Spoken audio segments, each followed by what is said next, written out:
This video examines data attribution in large language models via bidirectional gradient optimization by researchers from ETH Zurich. The purpose of this video is academic research and educational study. When a modern autoregressive language model generates its text, it draws on knowledge acquired across vast, sprawling corpora. Yet isolating exactly which sentences in that dataset caused the model to produce a specific string of text remains a black box. Training data attribution, or TDA, is the mechanism used to solve this. It provides a way to quantify the influence a single training example exerts over a model's final prediction. The gold standard for this is a counterfactual test. To find the influence of one specific sample, you remove it from the training set, retrain the model from scratch, and measure how the generated output changes. To find the most influential examples in a corpus of billions of tokens, you'd need to perform this retraining cycle for every single data point.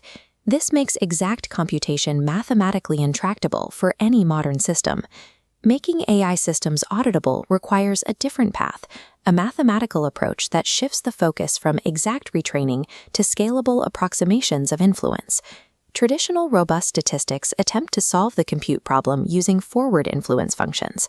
Developed by Frank Hampel in the 1970s, these functions estimate how a tiny change in the weight of a training sample affects the model's eventual output.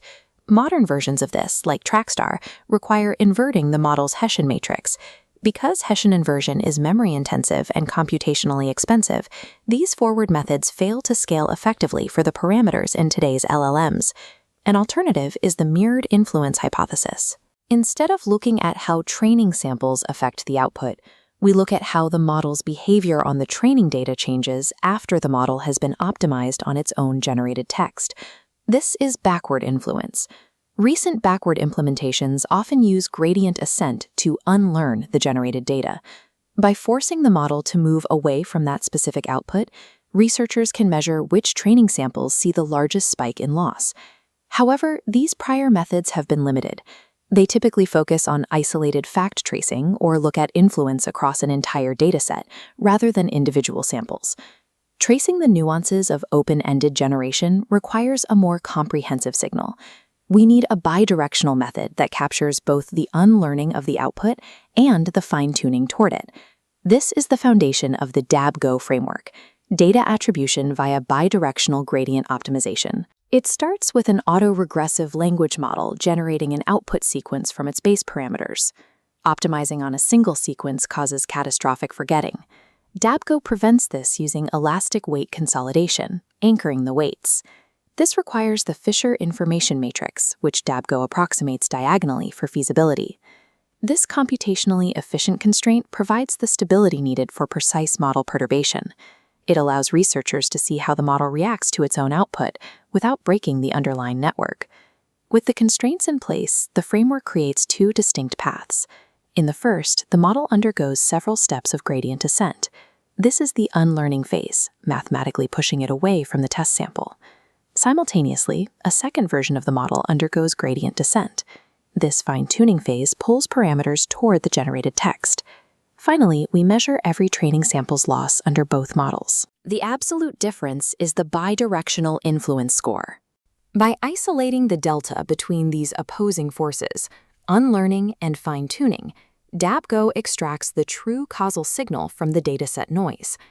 Evaluating open-ended generation is difficult because there is no ground truth answer key to verify the source. Attribution must be proven through secondary metrics.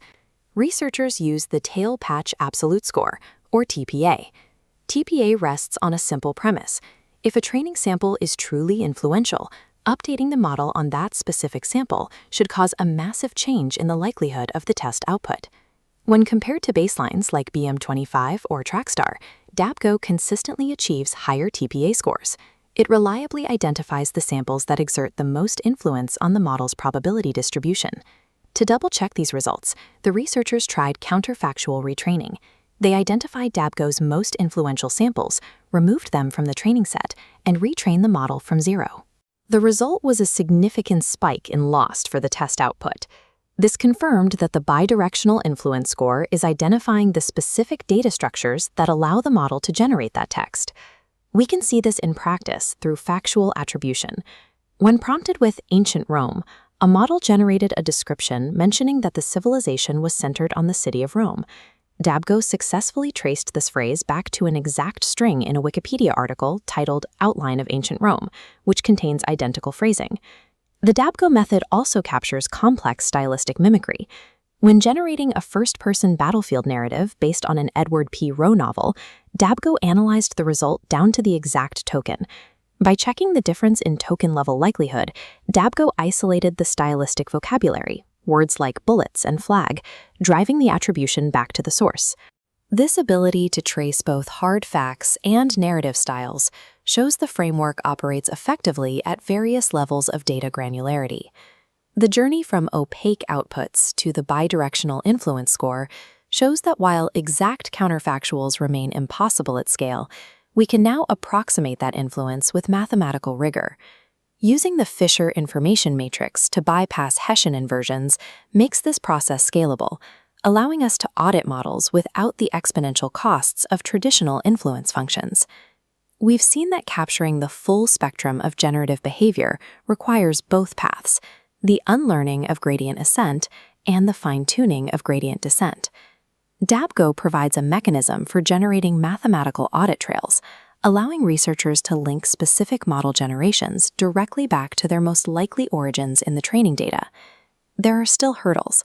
DABGO requires 2 full passes over the training corpus, which makes it computationally prohibitive for frontier-scale models today. It also focuses on per-sample influence.